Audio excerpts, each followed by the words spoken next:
Dear viewers, welcome to my channel. आज की video में हम महाश्वेता देवी का एक नॉवल डिस्कस करने जा रहे हैं जिसका टाइटल है मदर ऑफ 1084। तो सबसे पहले हम इसके की फैक्ट्स देखेंगे, उसके बाद हम इसकी थीम्स देखेंगे, फिर हम इसके इम्पोर्टेंट कैरेक्टर्स डिस्कस करेंगे और इसके बाद हम इसकी डिटेल समरी पढ़ेंगे। तो की फैक्ट्स देखते हैं। ओरिजिनल टाइटल 1084 माँ, इट मीन्स नंबर 1084 मदर। अब ये बड़ा अजीब सा टाइटल है। इसको पढ़ के आपके माइंड में आया होगा कि इतने सारे बच्चों की माँ, मतलब ये कैसे पॉसिबल हो सकता है कि 1084 की माँ। तो ये यहाँ पे 1084 क्या है? अब ये 1084 ये एक डेड बॉडी का नंबर है जो कि मॉर्ग में रखी हुई है। मॉर्ग कहते हैं ऐसी प्लेस जहाँ पे डेड बॉडीज को रखा जाता है। तो वहाँ पे एक डेड बॉडी है जिसका नंबर है 1084। तो इस टाइटल का मतलब क्या हुआ कि 1084 नंबर डेड बॉडी की मदर। तो इस नॉवल में उस मदर की मेंटल और इमोशनल कंडीशन और सिचुएशन को बताया हुआ है कि किस तरीके से उसने अपने बच्चे की डेथ को फेस किया और उसके अपने घर वालों का क्या रिएक्शन था। ऑथर महाश्वेता देवी, जो कि बहुत फेमस इंडियन राइटर है और इनके वर्क्स बंगाली में हैं। ये नॉवल भी बंगाली में है और इसको ट्रांसलेट किया है समीक बंदियोपदिये ने और ये पब्लिश किया है सीगल बुक्स ने। Publication date 1974। जॉनरा नॉवल, बल्कि हम इसको साइकोलॉजिकल नॉवल कहें तो ये ज़्यादा सूटेबल रहेगा। एडेप्टेशंस देखते हैं। Govind Nihalani made this novel to a film called 1084 की माँ इन 1998। तो 1998 में इस पे एक मूवी बनाई गई। अवार्ड 1084 की माँ one the national film award for best feature film in Hindi. ठीक है, इस फिल्म को फिर बाद में अवार्ड भी मिला। इस नॉवल में एक मूवमेंट का नाम आया है और ये नॉवल लिखा भी उसी टाइम पे गया है जब वो मूवमेंट चल रही थी। और इसमें जो मर्डर हुआ है, जो डेथ हुई है जिस लड़के की, उसकी डेथ की रीज़न भी यही थी कि उसने इस मूवमेंट में पार्टिसिपेट किया था। और फिर जितने भी लोग उस टाइम पे इस मूवमेंट में पार्टिसिपेट कर रहे थे तो उनको फोर्सफुली सप्रेस किया गया था। तो उनको ज़्यादातर का जो है मर्डर हो गया था। तो यहाँ पे जो स्टोरी में डेथ हुई है वो भी उसी वजह से ही हुई है। उस मूवमेंट का नाम था नक्सलाइट मूवमेंट और ये 1967 में स्टार्ट हुई थी, यानी लेट 60s में और अर्ली 70s में। It was an armed peasant revolt in 1967 in the Naxalbari block of the West Bengal. तो बेसिकली ये पीजेंट रिवोल्ट था जो कि वेस्ट बंगाल का एक एरिया था, नक्सलबारी, वहां से इसका स्टार्ट हुआ था। तो ये आर्म्ड रिवोल्ट था, यानी पीजेंट्स ने हथियारों के साथ चढ़ाई की थी। Naxalite movement used force to snatch land from the rich landowners and provided it to the poor who were landless। तो इस मूवमेंट का मेन पर्पस क्या था कि जो बड़े बड़े अमीर और वडेरे लोग थे उनसे ज़मीन छीन के जो गरीब लोग थे जिनके पास ज़मीनें नहीं थी उनको ज़मीन देना। अब हम देखते हैं कि इस नॉवल की इम्पोर्टेंट थीम्स कौन कौन सी हैं। तो इसकी मेन सबसे इम्पोर्टेंट थीम है ट्रॉमा ऑफ ए मदर, यानी एक माँ जब अपने बच्चे की डेथ की खबर सुनती है तो उस पर क्या गुजरती है। तो मेन हमारी थीम यही है। उसके अलावा इसकी बाकी थीम्स भी हैं जैसे कि pain, grief, challenges of tribal communities in rural India, role of power, injustice. अब हम इस नॉवेल के इम्पोर्टेंट कैरेक्टर्स डिस्कस कर लेते हैं। तो इसमें सबसे इम्पोर्टेंट कैरेक्टर है सुजाता का। ये नॉवेल की प्रोटैगोनिस्ट है, मेन कैरेक्टर है और बहुत ही स्ट्रॉन्ग मदर है। ये भादरा लॉक में एक अपर मिडिल क्लास फैमिली से बिलोंग करती है, यानी फैमिली अच्छी खासी खाती पीती है। शादी से पहले इसने बीए किया हुआ था और जॉब नहीं करती थी। पढ़ने की वजह यही थी कि कोई अच्छा प्रपोजल मिल जाए। और फिर इसकी शादी एक लड़के से हुई जिसका नाम था दिव्यानाथ और इसने चार्टर्ड अकाउंटेंट किया हुआ था। शादी के बाद सुजाता जॉब नहीं करती थी, लेकिन एक टाइम ऐसा आया कि इसे जॉब करने की जरूरत पड़ गई। तो दिव्यानाथ ने इसकी एक बैंक में जॉब रखवा दी। जब हालात अच्छे हो गए तो इसके हस्बैंड ने कहा कि जॉब छोड़ दो, लेकिन सुजाता, जैसे कि मैंने आपको बताया, स्ट्रांग वुमेन है, तो उसने जॉब छोड़ने से इनकार कर दिया और अपनी जॉब जो है कंटिन्यू रखी। जब स्टोरी स्टार्ट होती है तो इनकी शादी को 34 इयर्स गुजर चुके होते हैं। नेक्स्ट कैरेक्टर है दिव्यानाथ, सुजाता के हस्बैंड है, चार्टर्ड अकाउंटेंट है और वही टिपिकल सोच रखने वाले मर्द हैं। ये अपने रूल्स एंड रेगुलेशंस पे इतने ज़्यादा पक्के हैं, जब इन्हें पता चलता है कि बराती की डेथ हो गई है तो ये घर में सबको मना कर देते हैं कि कोई भी उसे देखने नहीं जाएगा और इवन उसका सामान उठा के छुपा देते हैं और शो करते हैं कि इसका उसके साथ कोई ताल्लुक नहीं था। सुजाता और दिव्यानाथ के 4 बच्चे हैं, जिनमें से 2 लड़के हैं और 2 लड़कियां हैं। ज्योति बड़ा है, बराती छोटा है, उसके बाद नीपा है और तुली है। तो जब स्टोरी स्टार्ट होती है उस टाइम पे मैंने आपको बताया कि इनकी शादी को 34 ईयर्स गुजर चुके हैं और 2 बच्चे इनके मैरिड हैं, ज्योति और नीपा। बराती सबसे छोटा बेटा है और ये इनकी आखिरी बेटी से 6 साल छोटा है। माँ से बहुत ज़्यादा अटैच है और बाप जो है वो इसको यही कह के टीज करता रहता है कि ये मामा's बॉय है, यानी माँ के साथ बहुत ज़्यादा अटैच है। और ये बहुत ही सेंसिटिव काइंड का बच्चा है, इमेजिनेटिव है और ये आइडियलिस्टिक वर्ल्ड में रहता है, आइडियल्स पे बिलीव करता है। और दिव्यानाथ इसी वजह से इसके बहुत ज़्यादा अगेंस्ट होता है और फिर बाद में ये नक्सलाइट मूवमेंट में पार्टिसिपेट करता है और फिर पुलिस इसका मर्डर कर देती है। नेक्स्ट कैरेक्टर है नंदिनी, ये बराती की गर्लफ्रेंड है। अब हम चलते हैं नॉवल की समरी की तरफ। इस नॉवल के 4 पार्ट्स हैं और ये सारे पार्ट्स एक दिन की स्टोरी बताते हैं, यानी एक पूरे दिन में जितने इवेंट्स हुए वो सारे इन 4 पार्ट्स में बताए हुए हैं। तो नॉवल का जब स्टार्ट होता है तो डेट है 17 जनवरी और टाइम है मॉर्निंग। सुजाता सोई हुई है और उन्हें ख्वाब में क्या नजर आ रहा है कि ये 22 ईयर्स पहले का दिन है और उन्हें वो सुबह याद आ रही है जिस दिन उन्होंने अपने आखिरी बेटे, सबसे छोटे और लाडले बेटे को जन्म दिया था, बराती को। तो वो रात उनके लिए बहुत ज़्यादा पेनफुल थी, बहुत लंबी और मुश्किल रात थी। और फिर सुबह उन्हें फ़ौरन से इमरजेंसी लेके जाना पड़ा और फिर वहाँ पे बराती की फिर पैदाइश हुई। अब सुजाता की आंख खुल जाती है और एक दफ़ा फिर उन्हें बहुत ही सिवियर पेन हो रही होती है और इस दफ़ा उनकी पेन की वजह अपेंडिक्स होती है। अब काफ़ी देर बाद उनकी पेन कम होने लगती है कि उनकी नज़र कैलेंडर पे पड़ती है।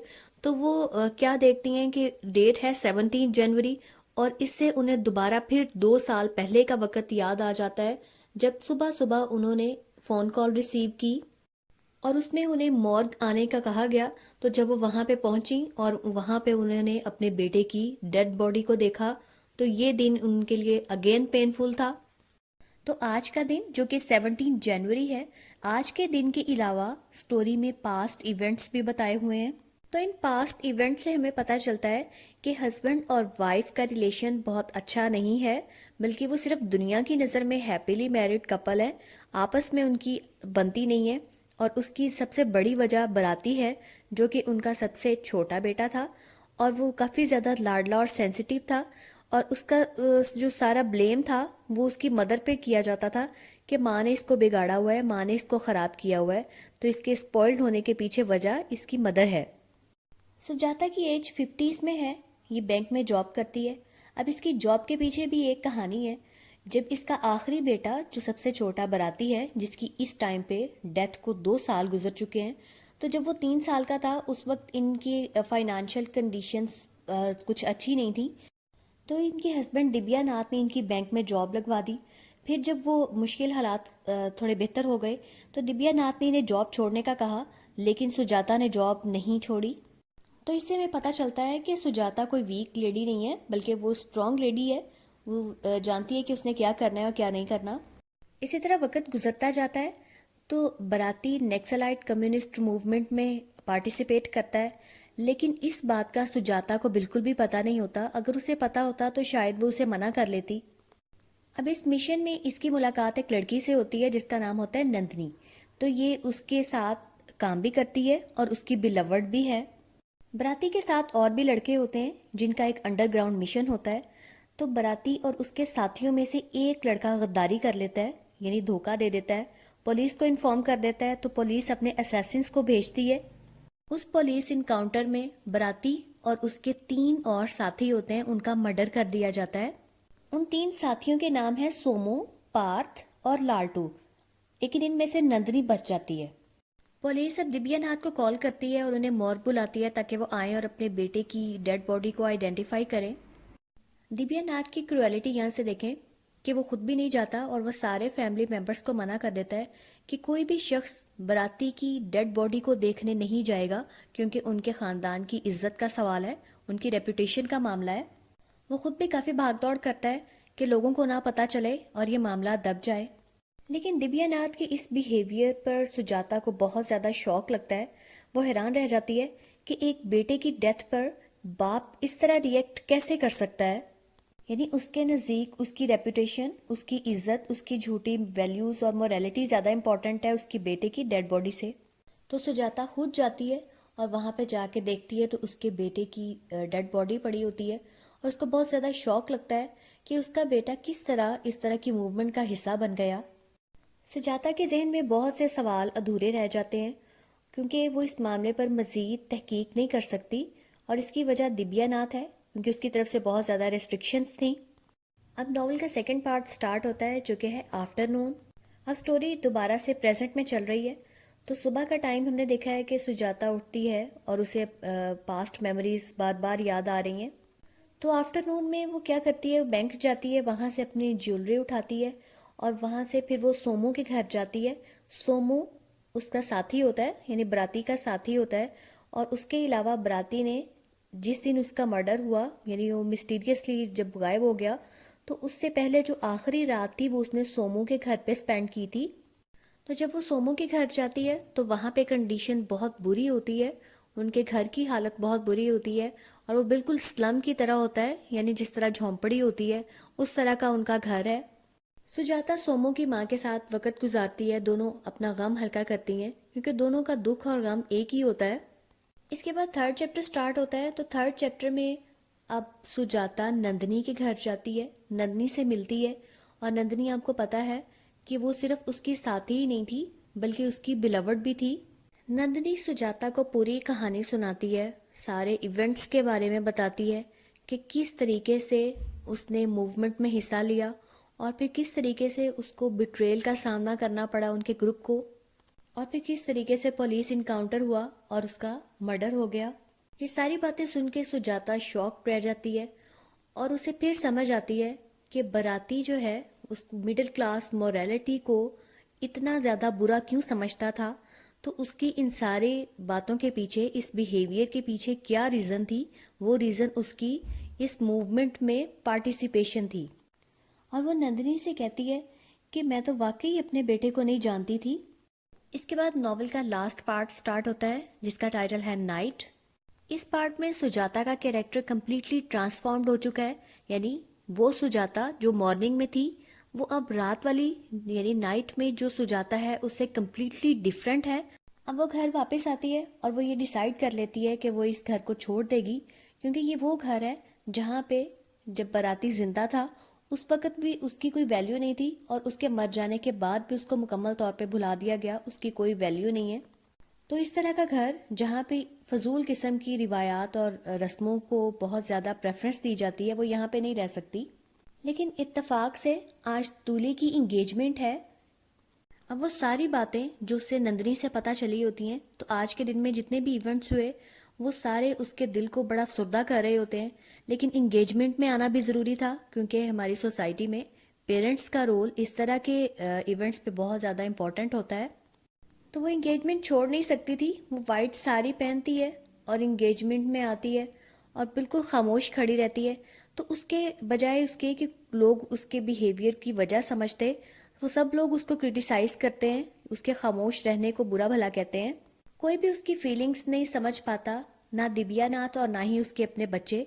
इवन तूली ने भी आज के दिन में ही अपनी इंगेजमेंट फिक्स करवाई क्योंकि उसकी मदर इन लॉ चाहती थी कि आज का दिन रखा जाए, क्योंकि किसी को भी इस बात से फर्क नहीं पड़ता कि उनका बेटा बराती जो कि 2 साल पहले मर चुका है, उसकी डेट ऑफ बर्थ भी आज के दिन की ही है और उसकी डेथ डेट भी यही है। अब सुजाता की हालत बिगड़ने लगती है, वो मेंटली और फिजिकली दोनों तरीके से पेन बर्दाश्त कर रही है क्योंकि उसके जहन में उसके बेटे की यादें चल रही हैं और दूसरी तरफ उसको अपेंडिक्स का भी बहुत ज़्यादा पेन हो रहा है। जैसे कि हमने सबसे पहले चैप्टर में पढ़ा था कि जब वो सुबह उठती है तो उस टाइम भी उसको बहुत ज़्यादा अपेंडिक्स का पेन होता है। अब सुजाता कोलैप्स कर जाती हैं और उसका हस्बैंड फौरन समझ जाता है कि इसका अपेंडिक्स फट गया है। और अब सुजाता आखिर में यही कहती है कि वो मज़ीद ज़िंदा नहीं रहना चाहती, वो अपने बेटे के पास जाना चाहती है। तो यहाँ पे स्टोरी ख़त्म हो जाती है और यकीनन सुजाता की भी डेथ हो जाती है और वो अपने बेटे के साथ जाके मिल जाती है। अब नाइट सेक्शन में जो सुजाता है वो उस सुजाता से मुकम्मल तौर पर डिफरेंट है जो कि डॉन में थी। तो ये सबसे बड़ा जो ट्रांजिशन आया उसकी सोच में, इसकी वजह यह है कि वो अपने बेटे के बारे में मुकम्मल तौर पे जानने लग गई कि उसके बिहेवियर की, उसके मिडिल क्लास मोरालिटी को रिजेक्ट करने की क्या वजह थी, और ये मोरालिटीज़, ये झूठी किस्म की शान और शौकत, ये बिहेवियर कितने फेक हैं। दूसरी चीज़ जो इसमें हाईलाइट की गई है वो ये है कि हमारी सोसाइटी में अगर बच्चा बिगड़ जाता है तो माँ को ब्लेम किया जाता है, लेकिन अगर बच्चा किसी अच्छी पोजीशन पे पहुंच जाता है तो माँ को उसका कोई क्रेडिट नहीं दिया जाता। तो इससे पता चलता है कि हमारी सोसाइटी में हिपोक्रेसी कितनी ज़्यादा है। और तीसरी इंपॉर्टेंट चीज़ जो इसमें डिस्कस हुई है वो नक्सलाइट मूवमेंट की है। राइटर ने हमें बताया है कि किस तरीके से लोग अपना राइट लेने के लिए भी सामने नहीं आ सकते थे और उनको कितनी बुरी तरीके से सप्रेस किया गया। तो ये थी कंप्लीट नॉवल की स्टोरी। आई होप आपको समझ आ गई होगी। तो मेरे चैनल को आपने सब्सक्राइब करना बिल्कुल नहीं भूलना, मेरी वीडियो को लाइक और शेयर भी करना है।